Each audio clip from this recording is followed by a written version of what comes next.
ለብፁዕነታቸው ሰጣለሁ።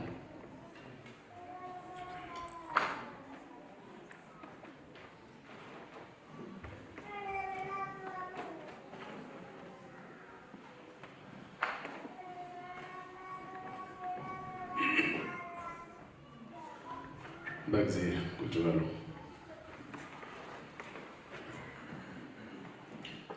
በስመ አብ ወወልድ ወመንፈስ ቅዱስ አሐዱ አምላክ አሜን። ክቡር መልአከ ሰላም አባ አእምሮ ታከለ የዚህ ደብር አስተዳዳሪና የመንጋው አባት፣ አይንተ እግዚአብሔር ካህናት ወዲያቆናት፣ ምዕመናት በዚህ ቅዱስ ስፍራ የተሰበሰባችሁ ሁላችሁም እንደምን አደራችሁ? እግዚአብሔር ይመስገን። እንደምን ከረማችሁ? እግዚአብሔር ይመስገን። እግዚአብሔር አምላካችን ለዘላለም ስሙ የተመሰገነ ይሁን። ፈኑ እዴከ ማርያም፣ እጅህን ከላይ ላክ። በቤተ ክርስቲያናችን ስያሜ እያንዳንዱ ቀን እያንዳንዱ ሳምንት የየራሱ የሆነ ስያሜ አለው። በተለይ በዚህ በጾመ ነቢያት ከልደት በፊት ያሉት ተከታታይ 3 ሰንበታት ስያሜ አላቸው። ከህዳር 7 ቀን ጀምሮ ከታኅሳስ 7 እስከ 13 ያለው ጊዜ አሁን ያለንበት ሳምንት ስብከት ይባላል። ከታኅሳስ 14 እስከ ታኅሳስ 20 ድረስ ያለው ብርሃን ይባላል። ከታኅሳስ 21 እስከ ታኅሳስ 28 ያለው ጊዜ ኖላዊ በሚል ተሰይሟል። አሁን ያለንበት ስብከት በመባል በቅዱስ ያሬድ የዜማ ቀመር የተሰየመና በሊቃውንት የተወሰነ የዘመን አሰያየም ስላለው ስለሱ እንማራለን። ቅዳሴውም ዝማሬውም ይሄ ነው። ፈኑ እዴከ ማርያም አድኅነኒ ወባልሐኒ እማይ ብዙኅ። ዳዊት በዝማሬው የተናገረው ነው። የምንጾመው የልደት ጾም ጾመ ነቢያት እንደሚባል ሁላችሁም ታውቃላችሁ። ነቢያት የጾሙበት ምክንያት ለአዳም የተገባው ቃል እንዲፈጸም ከልጅ ልጅ ተወልጄ አድንሃለሁ ብሎ እግዚአብሔር የተናገረው ነገር እንዲፈጸም ነቢያት በሙሉ መውረዱን እየተጠባበቁ ይናገሩ ይተነብዩ ነበር። በዚህ በመዝሙር 143 ቁጥር 7 ላይ እጅህን ከላይ ላክ ይላል ዳዊት። ለ5500 ዘመናት የሰው ልጅ በድቅድቅ ጨለማ ውስጥ ይኖር ስለነበረ ብርሃን ለማየት የአብ ልጅ የሆነው ወደ መዝራዕቱ ለአብ የአብ ቀኝ እጅ የሆነው ኢየሱስ ክርስቶስ መምጣቱ የግድ አስፈላጊ ነበር። ለመዳን ገነት መንግሥተ ሰማያትን ለመውረስ ባጠፋነው ጥፋት በሰውና በእግዚአብሔር መካከል የነበረው ጠብ፣ በሰውና በእግዚአብሔር የነበረው የጠብ መጋረጃ ይቀደድ ዘንድ ያ መሲህ ከድንግል ማርያም መወለድ ነበረበት።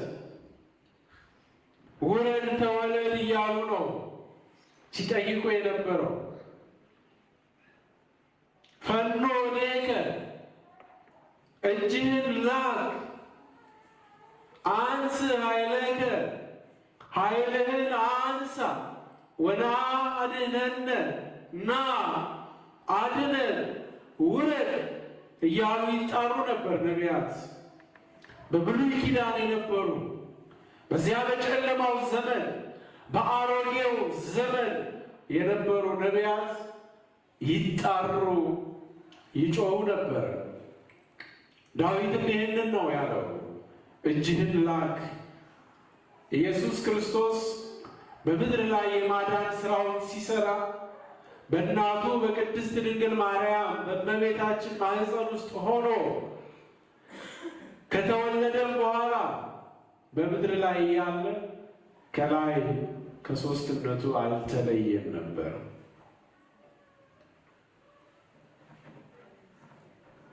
የአብ ክንድ ኢየሱስ ክርስቶስ። ነቢየ እግዚአብሔር ኢሳይያስ በትንቢተ ኢሳይያስ ምዕራፍ 64 ቁጥር 1 ላይ ሰማይን ቀደህ ምነው ብትወርድ ተራሮችም ምነው ቢናወጡ ይል ነበር። ወርጄ ተወልጄ አድንሃለሁ ብሏል። ለመዳን የኢየሱስ ክርስቶስ ከእመቤታችን መወለድ የግድ ነው። የእሱ መሞትና መሰቀል የግድ ነበር። ከአቤል ጀምሮ እስከ በራኪው ልጅ እስከ ዘካርያስ ድረስ የብዙ ሰዎች ደም ፈሷል። በእሳት ተቃጥለዋል፣ በኩላብ ተሰቅለዋል፣ በሰይፍ ተቆራርጠዋል፣ በመጋዝ ተሰንጥቀዋል። ብዙ ደም ፈሷል። የሰው ብቻ ሳይሆን የርድ፣ የላም፣ የጊደር፣ የጠቦት ደም ፈሷል። ነገር ግን ያ ሁሉ የፈሰሰው ደም ለአዳም፣ ያ ሁሉ የፈሰሰው ደም ለእኔና ለእናንተ ቤዛ ሊሆነን ወይም ሊቤዠን አልቻለም ነበር። ቤዛ የሚሆነው ኢየሱስ ክርስቶስ ነው። በዚህ በጾመ ነቢያት በጾማቸው እነ ሙሴ፣ እነ ኢሳይያስ፣ እነ ኤርምያስ፣ እነ አሞጽ፣ እነ ዳንኤል፣ እነ ኢዩኤል ሌሎችም ነቢያት ይጣሩ ነበረ ና ውረድ ተወለድ እያሉ። ጾማቸውን እግዚአብሔር ተቀበለ። ጊዜው ሲደርስ ከታናሿ ብላቴና ከድንግል ማርያም ከ15 ዓመቷ ትንሽ ብላቴና ከወላዲተ አምላክ ተወልዶ አዳነን። ለስም አጠራሩ ክብርና ምስጋና ይድረስ።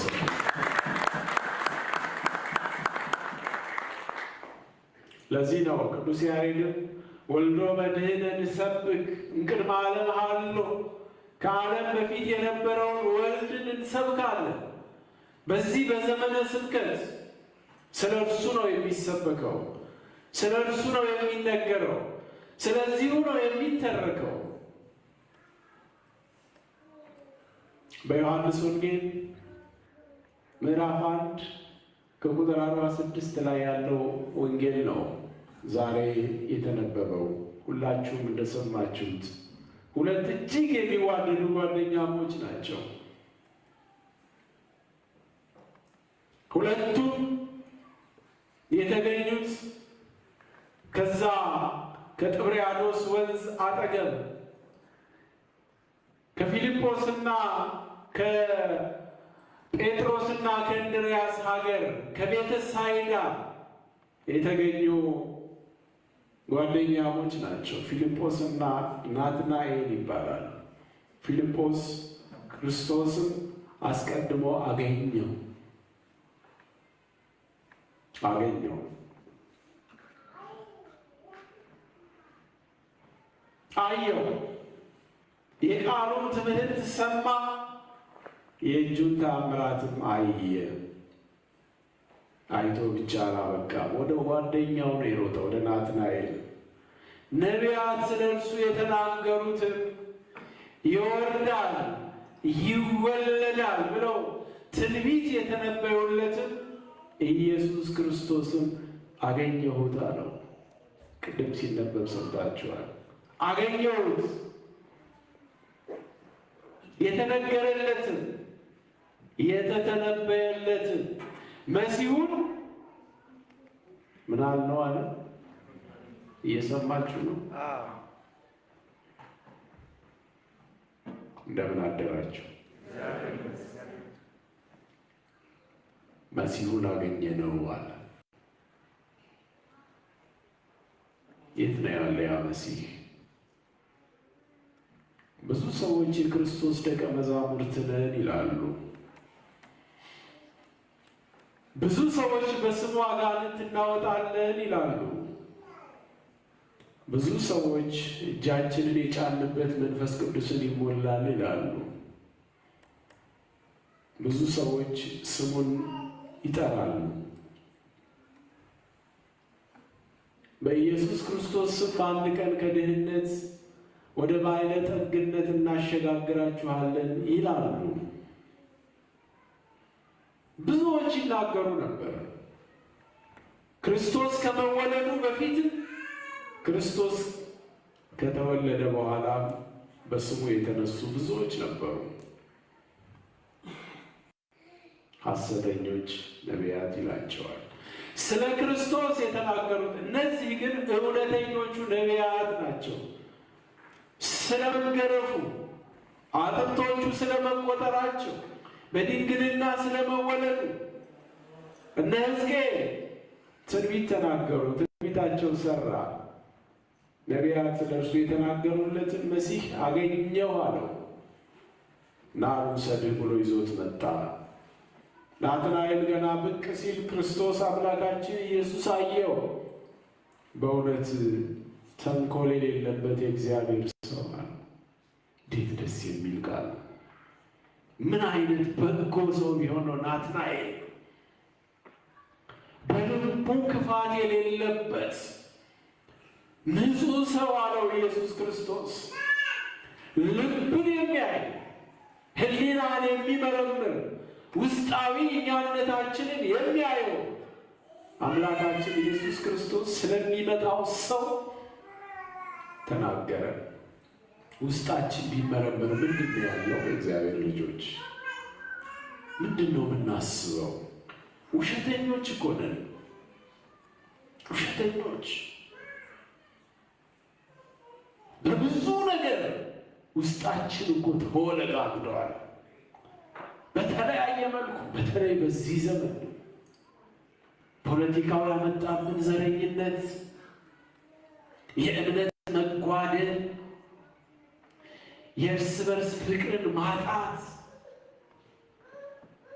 ሽንገላ የሌለበት አለው። አቤት! በዛ በመዝሙረ ዳዊት መዝሙር 49 ላይ ዳዊት በደንብ ተናግሮታል። ወትነብር ታመዮ ለእሁከ፣ ወንድምህን ቁጭ ብለህ ታማለህ። ወአንበርከ እቅፍተ ለወልደ እምከ፣ ለእናትህ ልጅ እንቅፋትን አደረግ። መገዳደሉ አለ፣ መተራረዱ አለ፣ የበለጠው ወደ ታች መጎተቱ አለ። ገንዘብ ያገኘውን የከበረውን እንዴት አድርጌ እንደሱ ልሁን ሳይሆን ሰው ተጨካክሎ እንዴት አድርጌ ላጥፋው የሚል ክፉ ትውልድ ነው የተፈጠረው። ናትናኤል ግን እሱ አልነበረም። ክርስቶስ ሲናገርለት ክፋት የሌለበት ንጹሕ ሰው ነው ያለው። እግዚአብሔር ልባችንን ያጽናው ያንጻው። ዳዊት ሲነግስ ሲሾም አቤቱ ንጹሕ ልብን ፍጠርልኝ ነው ያለው። የቀናውንም መንፈስ በውስጤ ይሄ ነው እግዚአብሔር ንጹሕ ልብን ይፍጠርልን። አዎ የቀናው መንፈስ በውስጣችን ሲሆን ጥሩዎች እንሆናለን። በአግባቡ ማገልገል እንችላለን። እኛ አገልጋዮችን ጠላቶቼ እንዲገዙልኝ አላለም ዳዊት። ኃይልን ስጠኝ አላለም። መጀመሪያ የጸለየው ንጹሕ ልብን ስጠኝ ነው ያለው። ልባችን ንጹሕ ሲሆን ያጣነውን እናገኛለን። ልባችን ንጹሕ ሲሆን የተበተነው ይሰበሰባል። ልባችን ንጹሕ ሲሆን የራቀው ይቀርባል።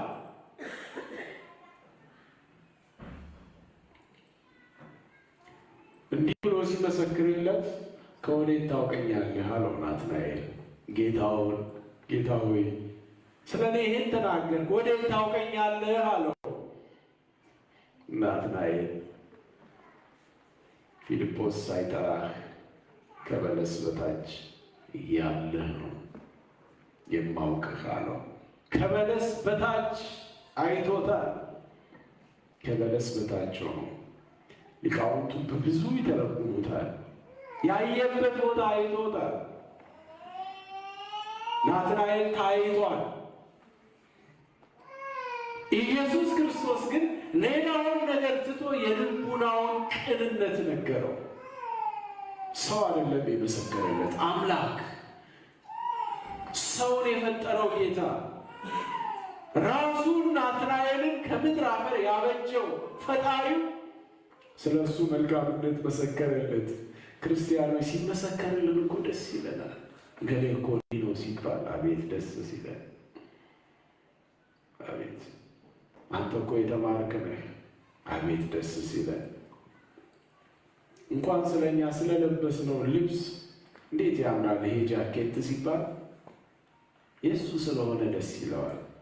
ስለ ቁሳዊው ነገር፣ የእኛ ስለሆነው ነገር፣ የእናንተ ስለሆነው ነገር፣ ስለገዛችሁት ቤት፣ ስለወለዳችሁት ልጆች መልካምነት ሲነገርና ሲመሰከርላችሁ ደስ ይላችኋል።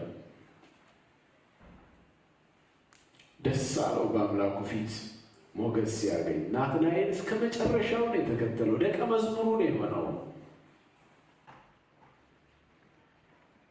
ስለ እሱ ነው የተነገረው። ስለ እኛ ምን ይሆን የሚነገረው? ማነው ንስሐ የገባው? ማነው ለቅዱስ ሥጋው ለክቡር ደሙ ራሱን ያዘጋጀው? ማነው በእግዚአብሔር ፊት በቅንነት የተመላለሰው? አንዳንድ ጊዜ ከአንገት በላይ ታቦት፣ ከአንገት በታች ጣዖት የምንከተል በሁለት መንታ መንገድ የምንሄድ እግዚአብሔርን እንለምናለን፣ በአንድ ቤት ጠንቋይ ቤትም እንሄዳለን። እንደዛ እንደ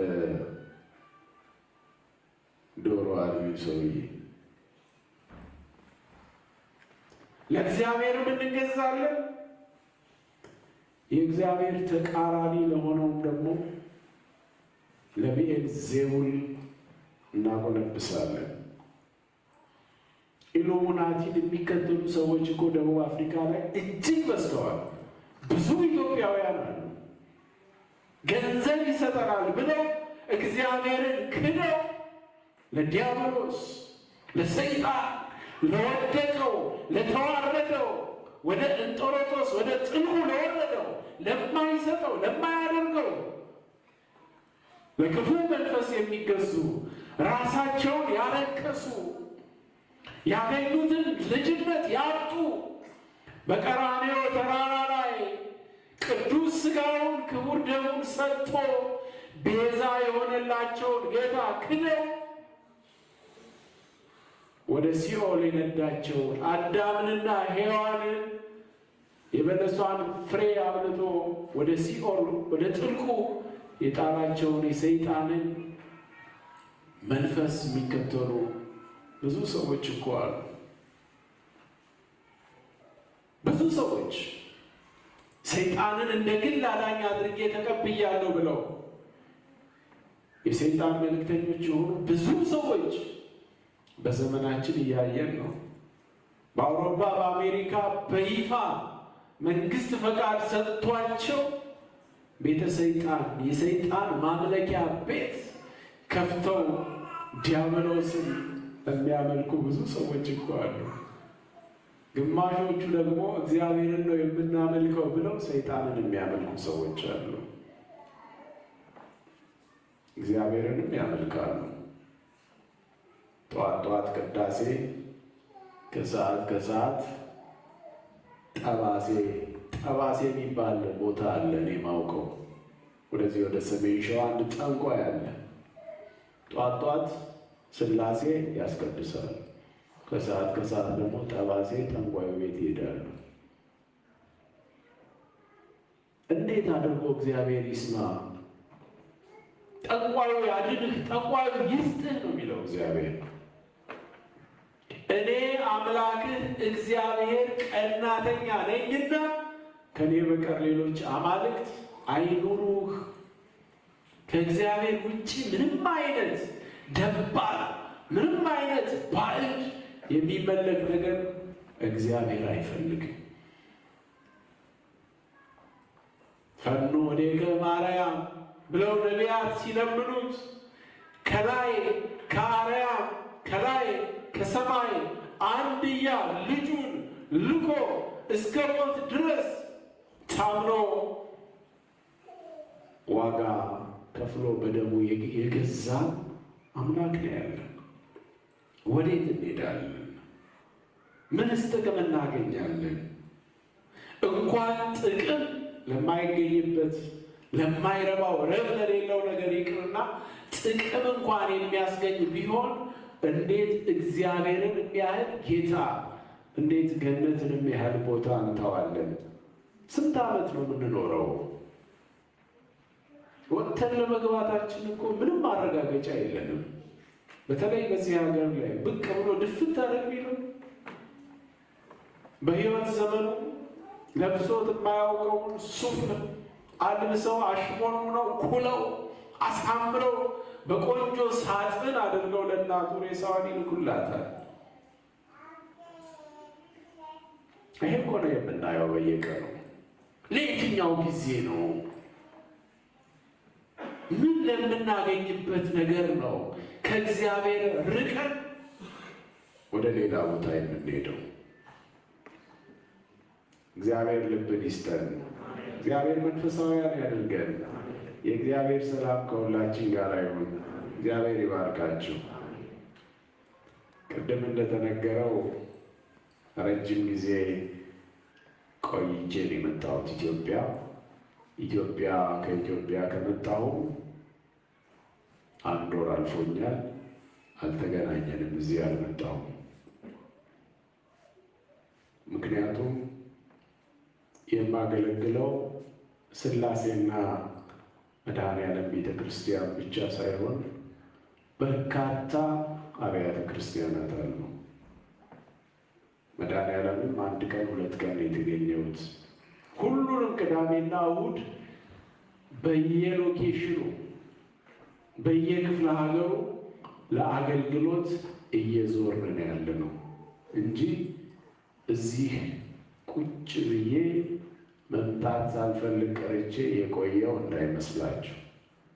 ከነገ ቅዳሜና እሑድ ጀምሮ እንዲሁ በተከታታይ የተለያየ ቦታ ለአገልግሎት እንወጣለን እና ለ1 ወር ለ2 ወር ላልመጣ እችላለሁ። ምክንያቱም እንኳን ሊቀ ጳጳስ እንኳን ካህን ዲያቆናትን አግኝተው አይተው የማያውቁ ብዙ ክርስቲያኖች በየጠረፉ አሉ፣ በየዳር አገሩ አሉ። እነሱን ማጽናናት፣ እነሱን ማስተማር፣ እነሱን እየቀደሱ ማቁረብ ማገልገል ስለሚያስፈልግ ለተለያየ አገልግሎት ወደ ሌላ ቦታ ስለሚሄድ ምናልባት እግሬ ራቅ ሲል ልባቸው ርቆ ይሆን እንዴ ብላችሁ እንዳታስቡ ለማሳሰብ ነው። እግዚአብሔር ይስጥልን፣ ይቆየን።